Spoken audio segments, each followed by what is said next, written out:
आज के वीडियो में बायोजेनेटिक नियम को समझाएंगे। तो चलिए शुरू करते हैं।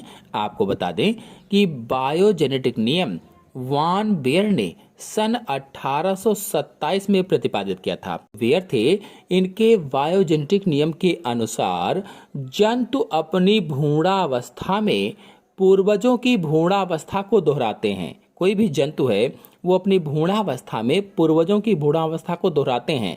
मतलब ये हुआ कि प्रत्येक जीव अपने भ्रूणीय परिवर्धन में उन सभी अवस्थाओं से गुजरता है जिन अवस्थाओं से कभी उसके पूर्वज विकसित होकर बने होंगे। इसी आधार पर वान बेयर ने बायोजेनेटिक नियम प्रतिपादित किया था। और इस बायोजेनेटिक नियम के अनुसार भ्रूण में पहले सामान्य लक्षण और बाद में विशिष्ट लक्षण बनते हैं। पहला इन्होंने क्या बताया कि जो भ्रूण होता है, जो एम्ब्रियो होता है, उसमें पहले सामान्य लक्षण और फिर बाद में विशिष्ट लक्षण बनते हैं। फिर दूसरा है, सामान्य लक्षणों में भी पहले अधिक सामान्य और उसके बाद कम सामान्य लक्षणों का विकास होता है।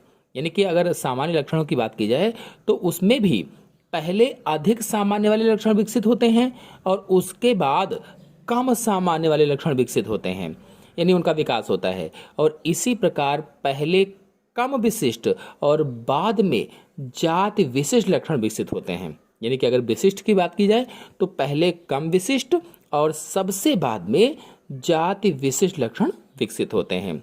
फिर अगला पॉइंट है, किसी एक जाति के भ्रूणों में दूसरी जाति के भ्रूणों से अलग होने की प्रवृत्ति पाई जाती है। कोई भी एक जाति है, उसके जो भ्रूण है, जो एम्ब्रियो हैं, उन भ्रूणों में या एम्ब्रियोस में दूसरी जाति के भ्रूणों से अलग होने की प्रवृत्ति पाई जाती है। यानी वो दूसरी जाति के भ्रूण से अलग होते हैं, उनकी प्रवृत्ति होती है। फिर अगला पॉइंट है, भ्रूणीय अवस्थाएं आदि पूर्वजों के वयस्क के समान न होकर उनकी भ्रूणीय या युवा प्रावस्थाओं के समान होती हैं। जो भ्रूणीय अवस्थाएं हैं वो जो आदि पूर्वज थे उन आदि पूर्वजों के वयस्क के समान नहीं होती हैं। ना होकर कहा गया है, उनकी भ्रूणीय या युवा प्रावस्थाओं के समान होती हैं। जो युवा थे उनके समान होती हैं।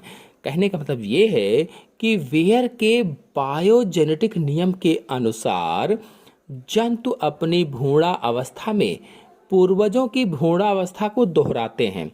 कुल मिलाकर के स्पष्ट ये हुआ कि प्रत्येक जीव अपने भ्रूणीय परिवर्धन में उन सभी अवस्थाओं से गुजरता है जिन अवस्थाओं से कभी उसके पूर्वज विकसित होकर बने होंगे।